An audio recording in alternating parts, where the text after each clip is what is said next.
aprendiendo a lo largo de toda la vida. La universidad es un buen input, como dicen los gringos, es decir, es un buen empujón primero, pero queda, si no hemos cultivado el hábito de leer, de estudiar, de investigar, de seguir trabajando, bien pronto nos podemos encontrar con una triste realidad, y es que nuestros conocimientos devienen obsoletos. Yo dije, y el rector me dijo, yo también soy profesor de primaria, que me llenó de gusto. Pero si ahora me ponen con chiquillos de cuarto año de primaria, como empezamos en el año 58, a que les enseñen los quebrados, la verdad es que me quiebran ya. Porque no he renovado el aspecto didáctico de la enseñanza de la matemática para criaturas, es de la verdad, ¿no es cierto? Entonces, la necesidad de una renovación como una premisa fundamental para eso que llamamos una ética profesional. Porque la ética tiene que tener un asiento concreto en la calidad y en la actualidad de lo que nos toca cumplir como profesionales. Otra de las premisas. ¿Y por qué estamos preocupados hoy por la ética? Si yo les preguntara a ustedes, ingresantes a esta universidad, ¿qué diablos es la ética para ustedes? ¿Qué me dirían? Solemos pensar en la ética en deberes. Tendremos oportunidad de discutir si la ética es, en primer lugar, un deber. Pero si esta universidad, al empezar el año académico con los nuevos ingresantes, se coloca el tema de la ética, me parece fundamental como perspectiva y que dice muy bien de la universidad. Pero ¿será que el tiempo y los años que pasarán ustedes en estas aulas, en contacto con sus compañeros y con sus docentes, será un tiempo intenso para el aprendizaje de qué es ser ciudadano éticamente calificados como tales? ¿Será que esta estadía en esta universidad, y no un pasaje solamente, será una posibilidad de una seria formación política de cada uno de ustedes como ciudadanos? Estos dos elementos me parecen centrales, es decir, la ciudadanía y la condición ciudadana y cívica de cada uno de ustedes es una premisa necesaria que debe articular nuestros esfuerzos aquí. Pero quisiera colocar una última premisa. La universidad tiene sus sílabos y tiene su currículum, pero hay un currículum que es el currículum oculto, que conocemos bien los profesores primarios y secundarios. Y el currículum oculto no es el que me ofrece la universidad. El currículum oculto es lo que circula entre ustedes, es la manera de pensar, es la manera de reaccionar, es la manera de evaluar, no solamente a los docentes, sino en general, para qué sirve lo que estoy estudiando y por qué no tocamos otros temas que pareciera que tienen que quedar fuera de la universidad. Ese currículum oculto es el de ustedes, muchachos y muchachas. Es el que necesitamos los educadores conocer, porque ustedes son portadores de una sensibilidad y de una subjetividad que no es obligatoriamente la de la generación anterior. El mundo hoy, con todos sus procesos de cambio, ¿verdad?, nos lleva obligatoriamente a tener otro tipo de aspiraciones. Hay el mundo de la subjetividad que traen ustedes de sus barrios, de sus familias, del origen de sus familias, si son migrantes. Hay toda una capacidad de asimilar y transformar eso en un discurso juvenil que a veces los docentes ya no lo pescamos tan fácilmente. Entonces, ese currículum oculto tiene que ser un currículum que forme parte de las preocupaciones de quienes de alguna manera tenemos la responsabilidad de acompañar los procesos de formación de cada uno y de cada una de ustedes. Esto tiene que ver con 3 elementos de este currículum oculto. El primero refiere al individualismo que está instalado en la cultura dominante. Baila con tu pañuelo. Si triunfas es tu mérito, si fracasas es tu problema.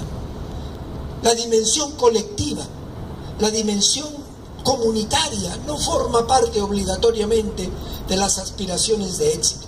Si la universidad no nos abre al resto de nuestro pueblo y de nuestro país, la universidad habrá sido cómplice de un sistema que crea individualidades.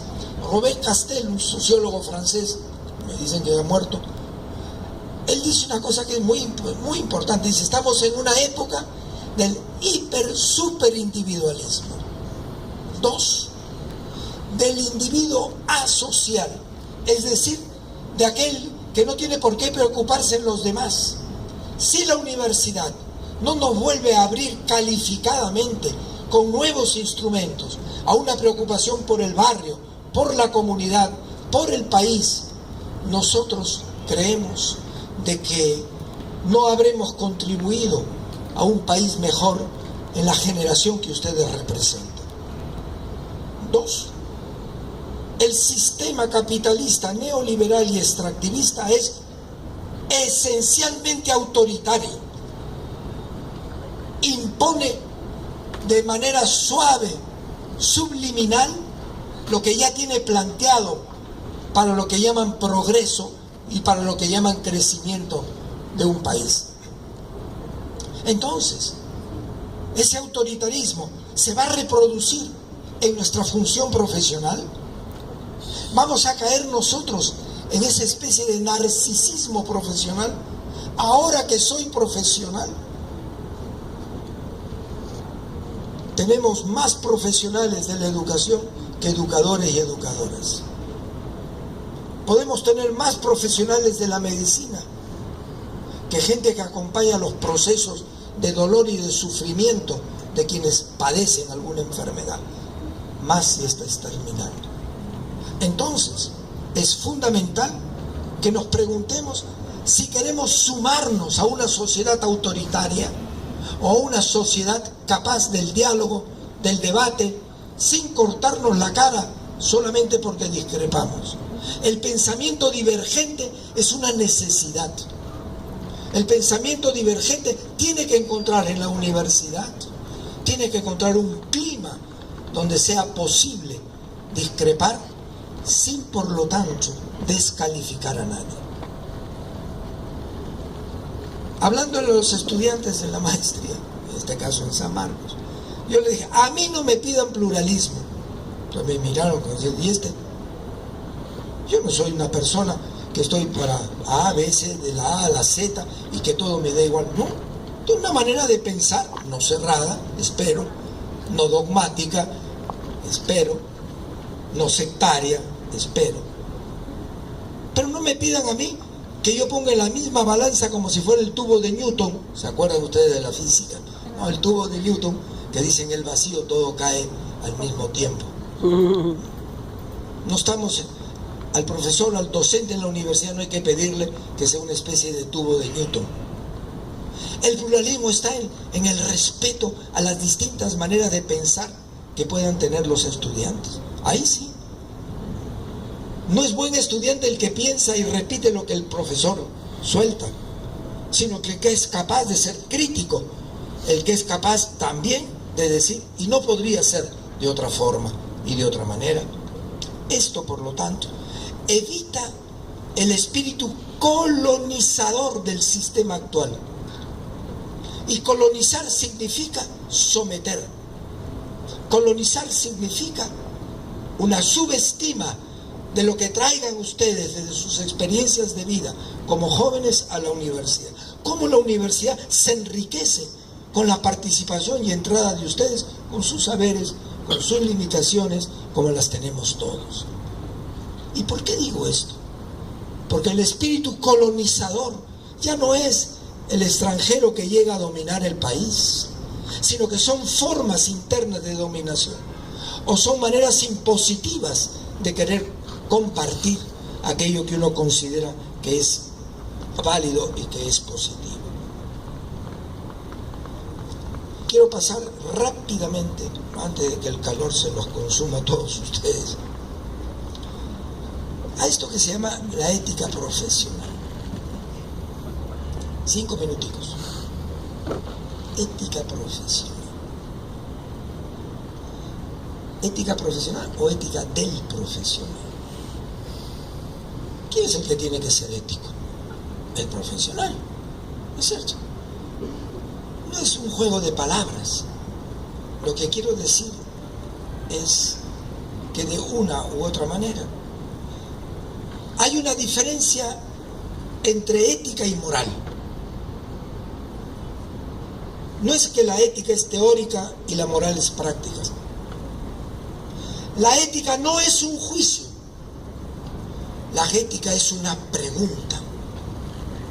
Lo que estamos haciendo, lo que estamos viviendo, las normas que se están dando en economía, las normas que se dan en el campo social, nos hacen más hermanos y más hermanas, o ponen a unos encima de otros.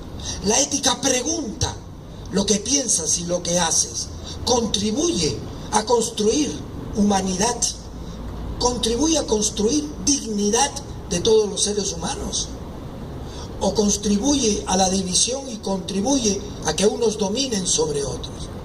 La ética es una pregunta, no es un juicio. Ese es el viejo, ustedes, el viejo, no estoy refiriéndome a nadie acá, ni a mí mismo.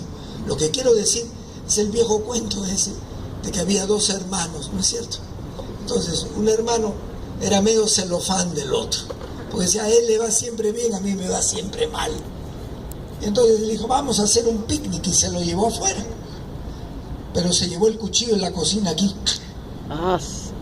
Y dice que después estaban ofreciéndole a Jehová su sacrificio. Y el humo de humo se iba para arriba y el del otro se iba para abajo. Dice, hasta los dioses me maldicen, carijo. Entonces se lo chifó al hermano. Y dice que en el camino se oyó la voz de Jehová que le decía, Caín, ¿dónde está tu hermano? Dice, ¿yo qué tengo que ver con mi hermano? Mayor de 7 años, yo que arréglate con él. En la segunda curvita, ahí cuando se escapaba el bandido este, porque todo criminal sale volando del lugar del escenario del crimen, le volvió a decir, Caín, ¿dónde está pues tu hermano? No tengo nada que ver con él. Y a la tercera, la sangre de tu hermano clama contra mí. No le dijo, te has tirado abajo el código tal, no te has faltado, te has comido el 5.º mandamiento. No le puso ninguna norma. Le preguntó por el hermano. Esa pregunta es ética, no es moral. Es una pregunta ética, radicalmente ética, que nos pregunta por cuánto vamos siendo o no hombres y mujeres capaces de ir siendo hermanos y hermanas. La moral es la ética necesita una moral, eso sí. Pero la ética juzga todas las morales. Y la moral neoliberal hoy día nos vende como ético cosas que no lo son. En esa perspectiva, entonces, es fundamental que nos preguntemos por los códigos morales o odontológicos o deontológicos que la profesión se plantea.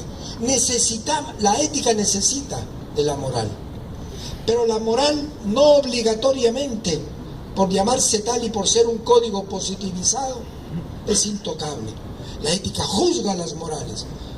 Por eso que existe, claro que existe una ética neoliberal, claro que existe una ética de la explotación, que se ha justificado y racionalizado en la historia. Nosotros no queremos moralismos, pero queremos que esta universidad contribuya a un profundo sentido ético de nuestra responsabilidad como profesionales. Y en esa perspectiva, entonces, hay algunos obstáculos hoy para trabajar la perspectiva ética. El primer obstáculo que no favorece la ética es que somos de la especie Homo sapiens, ¿no? Pero Edgar Morin dice, somos también Homo demens, o sea, medio chiflaos. Porque también somos capaces de destruir, somos capaces de querer solucionar todo a partir de la guerra y de la muerte, ¿verdad? Y cuando alguien tiene que declarar por otro que ha cometido alguna fechoría, se le meten 15 tiros y ahí se lo tiran un mudalá. ¿Me dejo entender? Somos también Homo sapiens, pero también Homo demens. ¿Cómo poder controlar eso? El sentido ético nos dice, ojo, si eso no contribuye a crear una humanidad, el proceso de hominización ya acabó, pero el de humanización es permanente. Aprender a ser seres humanos, esa es la tarea ética. En esa perspectiva, entonces, un segundo elemento tiene que ver con una sociedad que nos ha vuelto a toditos, clientes y consumidores. Cuando en una universidad cuyo nombre no quiero mencionar, le dicen, no vaya usted a jalar a nadie, porque perdemos un cliente. ¿Cómo? Seres humanos en la sociedad mercado, reducidos a consumidores y a clientes. ¿Y dónde están los ciudadanos? Será lo mismo formar durante estos años que ustedes van a pasar en esta universidad ciudadanos y ciudadanas que, teniendo entre las manos una profesión, pueden servir a su país, pueden sentir la satisfacción también de progresar personal y familiarmente. ¿O vamos a añadir nuevos consumidores? ¿O vamos a añadir nuevos clientes? Esto me parece central, muchachos. En esa perspectiva, otro de los problemas tiene que ver, hay un principio hipocrático muy importante. El principio hipocrático para un médico es cuando viene el enfermo, por lo menos que no salga más enfermo después que lo has atendido, ¿cierto? O sea, el non nocere, como decían los latinos, es decir, evitar el dañar más a quien ya está dañado por la enfermedad. Ese es un principio fundamental. Quizás como profesionales no podemos solucionar todos los problemas, pero no lo vayamos a agravar. Cuando nos vengan a nuestro departamento, en el sentido, a nuestro consultorio, si somos psicólogos, si somos terapeutas, si somos educadores o trabajadores sociales o técnicos, o por lo menos cuando nos entregan una máquina, que no la entreguemos más destrozada de lo que llegó, ¿verdad? Este es un principio ético fundamental. Todo el cuidado para evitar de aumentar el daño, aunque no logremos reparar el daño. Otro elemento que creo que es importante es la poca capacidad que yo percibo en las nuevas generaciones de soportar el fracaso. Necesitamos que una generación como la de ustedes, chicos y chicas, sea una generación resiliente, capaz de porfiadamente intentar hacer bien las cosas, no obstante las malditas condiciones en las que nos toca sobrevivir. Pero esto se cultiva, esto es el resultado de un tipo de solidaridad entre compañeros y compañeras. Ahí me parece, por lo tanto, de que de una u otra función, otra manera, el título de esta universidad me parece muy interesante. Ciencia y humanidades. Y este es mi último punto. Es ahí, es una I hilativa, es una I disyuntiva, o es el norte al el que tiene que ir toda la ciencia. Si la ciencia no produce humanidad, ¿qué diablos produce? Ciencia y humanidades es un acierto verlo como que todo el esfuerzo científico que ustedes han de desarrollar aquí en sus años de estudio tiene que conducirlos a las humanidades, no en el sentido clásico, ¿no?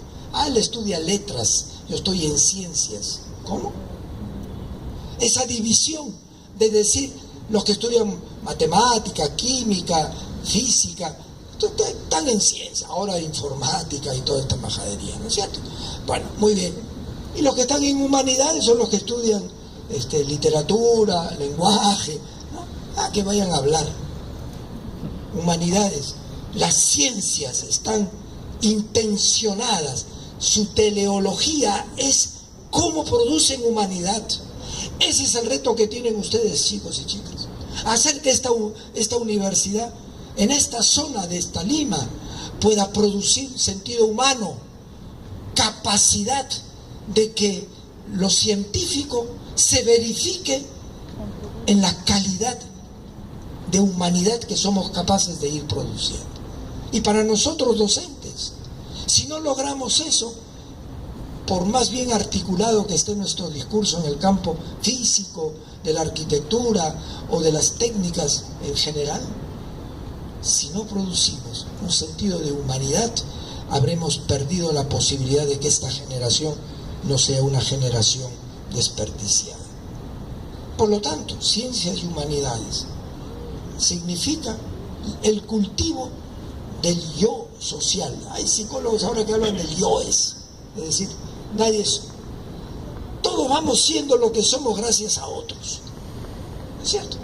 No estaríamos aquí sentados si nuestra mamá no nos hubiera dado de mamar desde chiquititos, si no hubiera habido cuidado, si no hubiera habido, y si no hubiéramos logrado gracias a otros construir nuestra propia identidad.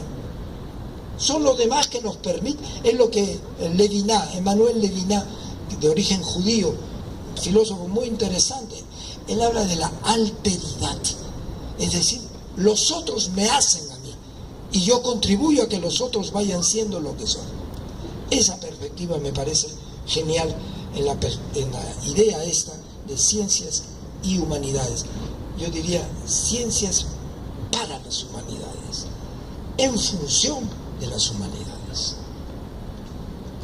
Cuando decíamos que hay una necesidad de cultivar el eros social, nos electrizamos todavía por los problemas de este país y decimos, ya, los políticos que arreglen la cosa. La universidad nos entusiasma para poder decir, ¿cómo puedo ser un ciudadano y una ciudadana útil a lo que necesita mi país?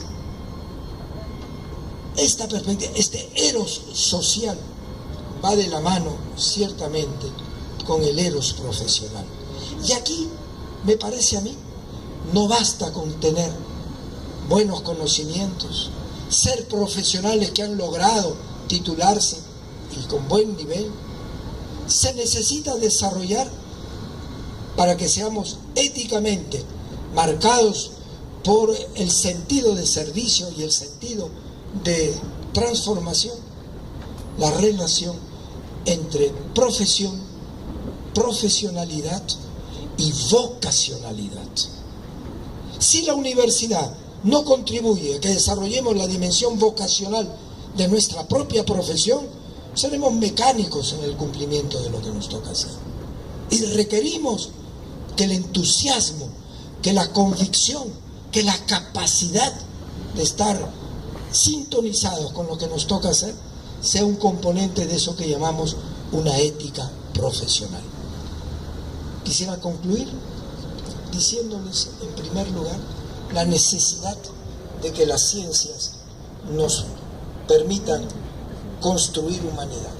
2, la urgencia de aprovechar de este tiempo kairótico, decían los griegos. El tiempo en la universidad es un tiempo preñado de posibilidades. Es un tiempo en el que la relación con los educadores, con los maestros y catedráticos tiene una función, como bien decía el rector, no solamente de calidad, sino de calidez. Este es un componente fundamental para que las nuevas generaciones como ustedes no terminen en eso que en 1541 Etienne de la Boétie, un pata que harto de lo que sucedía en su entorno, escribió un texto que se titula la servitude volontaire, en francés, para no quedar guachafa acá, ¿no es cierto? Que dice, la servidumbre voluntaria. Hoy los sociólogos y los politólogos nos dicen que estamos en una etapa de nuevas formas de servidumbre. Sí, queremos ser profesionales con un sentido ético, tenemos que combatir toda forma de servidumbre voluntaria, es decir, de acomodamiento a las cosas que nos imponen. Más, la universidad sigue siendo un bien común, un bien público, o es parte de un negocio. Claro que tenemos que vivir, nadie va a estar en contra de eso, pero tenemos que preservar el sentido crítico y de bien común, de servicio a la colectividad, si queremos ser profesionales éticos. Creo además que, lo decía también